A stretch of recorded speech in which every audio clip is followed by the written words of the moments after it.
Hello friends, हमारी आम जिंदगी में हम कभी ना कभी सांप को तो देखते ही हैं। सिर्फ 2 फीट के सांपों को देखकर कई लोगों की हालत खराब हो जाती है। मगर क्या होगा अगर आपको 4 लाख से भी ज़्यादा सांप के साथ किसी जगह पर छोड़ दिया जाए। अब आप सोच रहे होंगे क्या ये कैसे पॉसिबल है। वेल, ये जगह एक्चुअली में एग्जिस्ट करता है। मैं बात कर रहा हूँ ब्राज़ील के स्नेक आइलैंड की, जो अटलांटिक ओशन के कोस्ट लाइन पे है। इस आइलैंड को most deadliest place on earth के नेम से भी जाना जाता है। Snake island 4,30,000 meter square area में फैला हुआ है। स्नेक आइलैंड का average temperature 18 degree Celsius to 27 degree Celsius है।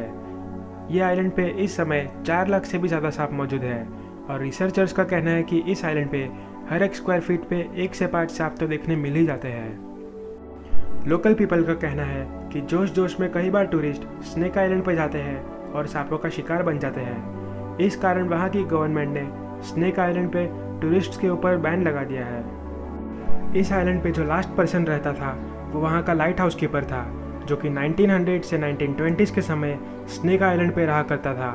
मगर उसकी और उसके फैमिली की सांप के काटने से मौत हो गई। तब से लेके आज तक इस आइलैंड पे ह्यूमन पॉपुलेशन 0 है। वहाँ के लोकल पीपल का कहना है कि एक बार इस आइलैंड पे एक फिशरमैन अपनी बोट से गया था, मगर बहुत समय बीत गया पर वो वापस नहीं आया। फिर रेस्क्यू टीम ने जब उसकी खोज शुरू की तब उन्हें उस फिशरमैन की डेड बॉडी उसके बोट के पास मिली।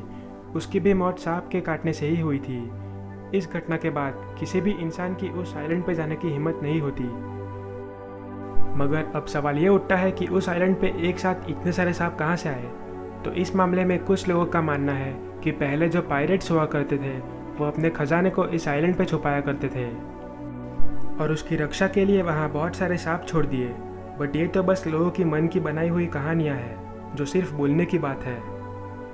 रिसर्चर्स की माने तो हज़ारों साल पहले यह आइलैंड ब्राज़ील का हिस्सा हुआ करता था, मगर धीरे धीरे सी लेवल के बढ़ने से यह आइलैंड ब्राज़ील से अलग हो गया।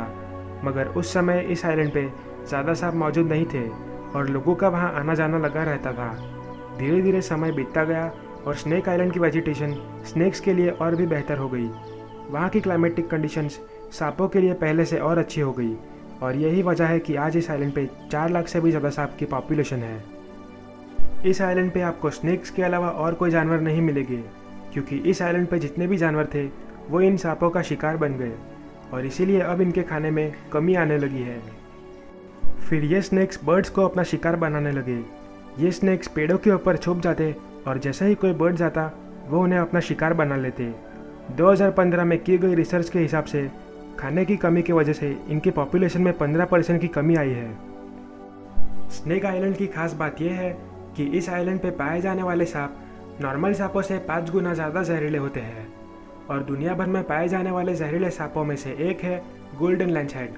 गोल्डन लैंचहेड भी इस आइलैंड पे पाया जाता है। ये सांप इतना जहरीला होता है कि अगर आपको इसने काट लिया और 1 घंटे में आपने ट्रीटमेंट नहीं करवाई तो आपकी मौत पक्की है, और अगर आपने ट्रीटमेंट करवा भी ली तो भी आपके मरने के 3% से ज़्यादा चांसेस होते हैं। गोल्डन लैंचहेड रेयर प्रजाति का स्नेक है और ये केवल स्नेक आइलैंड पे ही पाया जाता है। मगर ऐसा नहीं है कि ये सांप इंसानों के लिए फ़ायदेमंद नहीं है। साइंस इतना आगे बढ़ चुका है कि इन सांपों के जहर से मेडिसिन भी बनाई जाती है।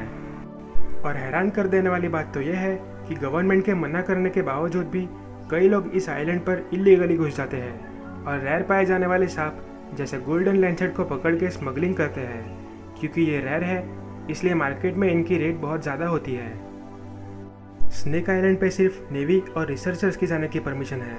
नेवी लाइट हाउस को मेंटेन करने के लिए और रिसर्चर्स सांपों के ऊपर रिसर्च करने के लिए, वो भी साल में सिर्फ 1 बार। अगर आपको इस आइलैंड पे जाना है तो आपको वहाँ की गवर्नमेंट से परमिशन लेनी होगी, मगर आपका वहाँ जाने का कोई मतलब ही नहीं बनता। मान लीजिए कि आपको पता चला कि स्नेक आइलैंड पे एक खजाना है, तो आप क्या वहाँ जाना पसंद करेंगे? कमेंट करके ज़रूर बताना। अगर आपको ये वीडियो पसंद आया तो इसे लाइक और शेयर कीजिए और सब्सक्राइब करके नोटिफिकेशन बेल को ऑन करना मत भूलिएगा। मिलते हैं एक और अमेजिंग वीडियो में। तब तक के लिए ज्ञान लेते रहिए और ज्ञान बांटते रहिए।